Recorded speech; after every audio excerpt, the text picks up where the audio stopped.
पहले global markets यहाँ पे किस तरह के संकेत देखने मिल रहे हैं और सबसे इंपॉर्टेंट ये इसके लिए हो जाता है क्योंकि कल हमको याद है कि जब हमारे मार्केट्स बंद हो रहे थे तो डाउ फ्यूचर्स नैस्डैक फ्यूचर्स में गिरावट थी क्योंकि वो जो मूडीज ने मूड बिगाड़ा था उसके बाद ये लग रहा था कि यूएस के मार्केट्स में दबाव होगा। लेकिन आप देखिए कल की यूएस के मार्केट्स की जो रिकवरी है वो काबिल तारीफ रही है।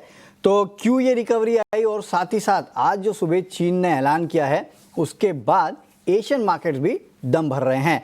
तो क्यों इस तरह की तेज़ी है, कैसे समझे इन सारे संकेतों को, ये जानने के लिए सीधे चलते हैं हमारे सहयोगी अभिषेक सत्यवर्तन के पास। अभिषेक, आज तो संकेत सब तरह से अच्छे ही नज़र आ रहे हैं, भले वो यूएस के मार्केट्स के हो या फिर एशियन मार्केट्स के हो। विस्तार से बताइए किस तरह के संकेत हैं, इनको कैसे पढ़ा जाए।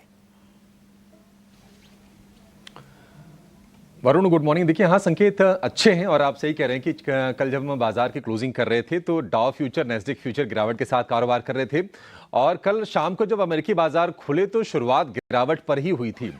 मूडीज ने रेटिंग डाउनग्रेड की थी अमेरिका की और इसको लेकर थोड़ी कॉशनसनेस थी, चिंताएं थी, लेकिन कमजोर शुरुआत के बाद बाजार ने बहुत ही कमाल का रिकवरी दिखाई है और ये ऑप्टिमिज्म जो बिल्ड हुआ था अमेरिका और चीन के बीच में ट्रेड डील को लेकर, वो चीज उस पर हावी हुई है। रेटिंग क्रेडिट रेटिंग डाउनग्रेड को निवेशकों ने, ट्रेडर्स ने पूरी तरह से खारिज कर दिया और दिन के निचले स्तर से अगर आप डाउ जोन्स को देखेंगे तो करीब 450 अंकों की सॉलिड रिकवरी हमने डाउ जोन्स में देखी और नैस्डैक की बात करें तो वहां पर जो रिकवरी रही 325 अंकों के आसपास की रही। तीनों के तीनों इंडेक्स हरे निशान में जाकर बंद हुए हैं और S&P 500 में लगातार छठे सत्र में कल हमने तेजी देखी है। जो टेक्नोलॉजी स्टॉक्स हैं उनका रिबाउंड खास है। आज हमारे आईटी शेयरों की वो काम भी आएगा। अगर हम S&P 500 की बात करें तो अब अपने रिकॉर्ड ऊंचाई से 3% दूर अब रह गया है। तो एक अच्छा सत्र अमेरिकी बाजारों में कहेंगे, तेजी वहां पर कंटिन्यू होती हुई दिखी है। चीन से डेवलपमेंट ये आई है कि वहां के central bank People's Bank of China ने जो की लोन प्राइम रेट है उनमें कटौती की है। कटौती कितनी है? 0.1%, 10 बेसिस पॉइंट की।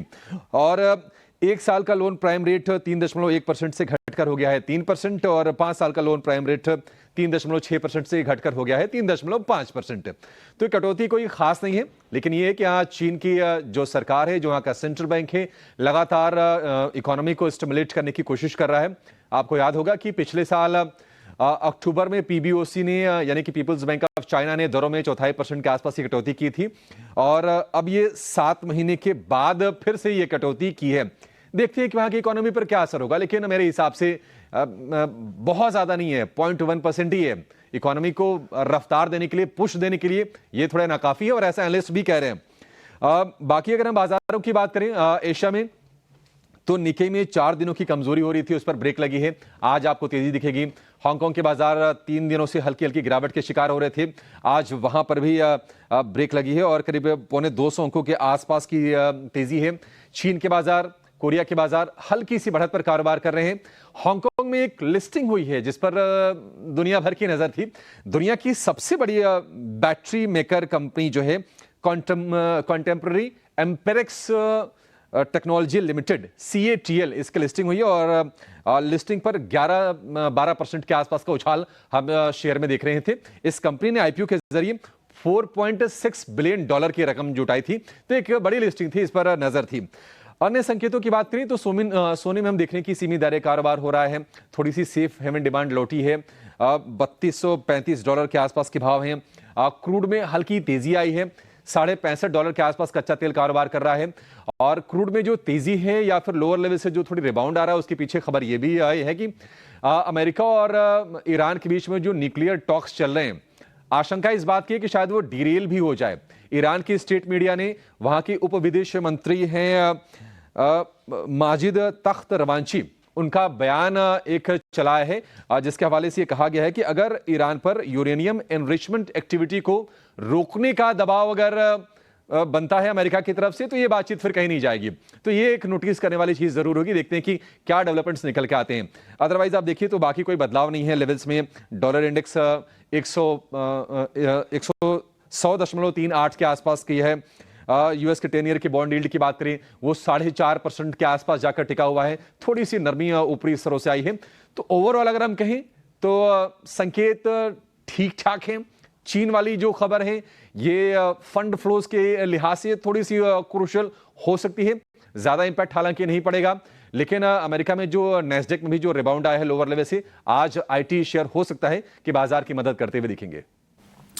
ओके, शुक्रिया अभिषेक की पूरा अपडेट हम तक पहुंचाने के लिए। तो पूरा विस्तार से अभिषेक ने आपको बताया कि ग्लोबल संकेत कैसे हैं, खासकर यूएस के मार्केट्स में नास्डैक में जिस तरह की तेजी देखने मिली, तो उसके बाद आईटी काउंटर जो है वहां पे आप नजर रखिएगा। आज हो सकता है कि आपको एक अच्छा खासा रिबाउंड जो है आईटी काउंटर्स में देखने मिले। इसके अलावा चीन की जो खबर है वो भी आपको बताई गई। हालांकि अभी तक अगर आप देखेंगे तो कोई बहुत बड़ा इम्पैक्ट जो है ग्लोबल कमोडिटीज़ में देखने नहीं मिला है। तो देखते हैं चीन की इस खबर का इम्पैक्ट जो है वैसे एशियन मार्केट्स में देखने मिल रहा है, जहाँ पे एक अच्छा खासा रिबाउंड जो है वो देखा गया है। लेकिन हाँ, बाकी जगह अगर आप देखेंगे तो उतना बड़ा कमोडिटीज़ पे इम्पैक्ट फिलहाल अब तक नहीं हुआ है। लेकिन हाँ, संकेत जो है वो अच्छे हैं। और आप देखिए गिफ्ट निफ्टी करीब 100 पॉइंट के आसपास की तेज़ी जो है वो गिफ्ट निफ्टी दिखा रहा है, वहाँ पे अच्छी खासी तेज़ी है। डॉलर इंडेक्स 100 के ऊपर जा चुका है, ये अभिषेक ने बताया कि 100 के ऊपर जो है, हालांकि कल भी 99.9 के आसपास था, वहाँ से थोड़ी बहुत बढ़ोतरी देखने मिली है। और ब्रेंट क्रूड जो है उसमें $1 के आसपास की तेज़ी है, 65 के ऊपर, 65.5 के ऊपर जो है वो फिलहाल ट्रेड कर रहा है। लेकिन कल हमने देखा था कि एक रेंज बाउंड या फिर सुस्ती थोड़ी बहुत हमारे मार्केट्स में देखने मिली थी। निफ्टी को अगर आप देखेंगे तो कल लाल निशान में क्लोजिंग देखने मिली। बैंक निफ्टी ऊपरी 100 से अगर आप देखेंगे तो बैंक निफ्टी में भी कल गिरावट देखने मिली।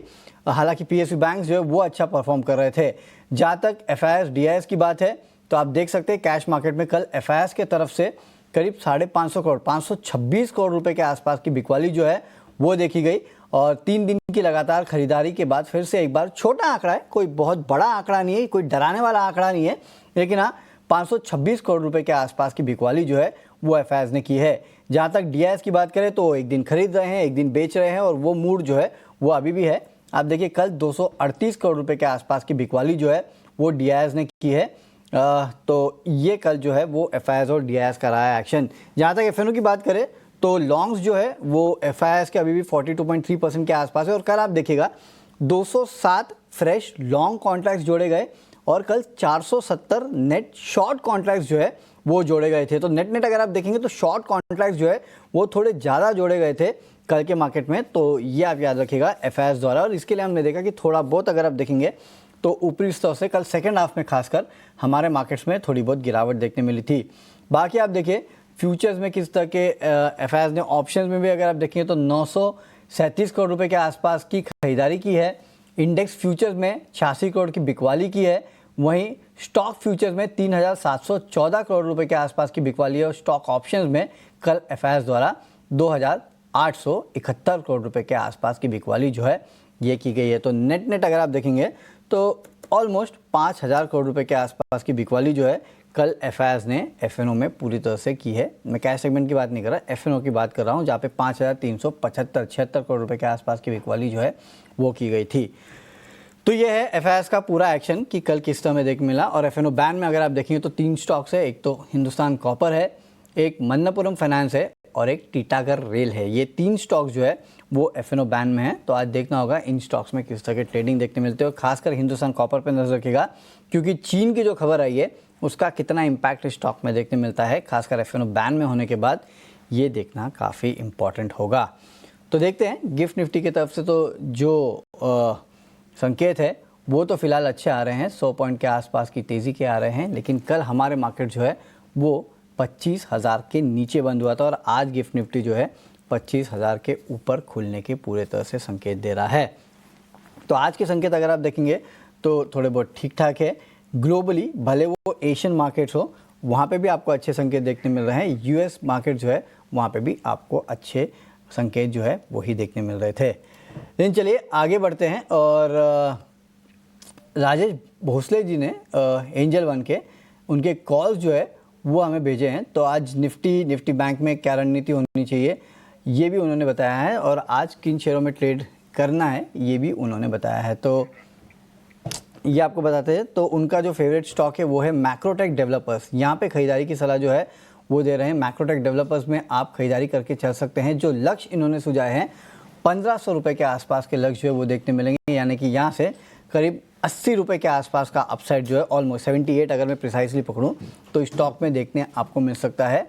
और 1379 का आपको स्टॉप लॉस रखना है। इनफैक्ट कल आपको याद होगा कि जितने भी रियल एस्टेट स्पेस के स्टॉक्स है वहाँ पे अच्छी खरीदारी देखने मिली थी, और खासकर जो Maharashtra based real estate stocks है वहाँ पे खरीदारी देखने मिली थी, क्योंकि कल अनुराग ने आपको एक खबर भी बताई थी कि जो हाउसिंग पॉलिसी है जो काफ़ी महीने से लटक रही थी, काफ़ी समय से लटक रही थी, वहाँ पे अब अप्रूवल जो है आपको मई के एंड तक नज़र आ सकता है। उसके बाद हमने देखा था कि जितने भी रियल एस्टेट स्टॉक्स है वहाँ पे अच्छी खरीदारी देखने मिली थी, और यहाँ पे मैक्रोटेक डेवलपर्स में आज राजेश जी भी दे रहे हैं खरीदारी की सलाह। इसके अलावा गेल इंडिया, यहाँ पे भी आप खरीदारी करके चल सकते हैं। 199 के आसपास के लेवल जो है ये स्टॉक आपको दिखा सकता है। 184 का आप रखिएगा एक स्ट्रिक्ट स्टॉप लॉस। तो गेल और मैक्रोटेक डेवलपर्स ये दो स्टॉक है जहाँ पे आपको खरीदारी की सलाह जो है वो यहाँ पे दी जा रही है।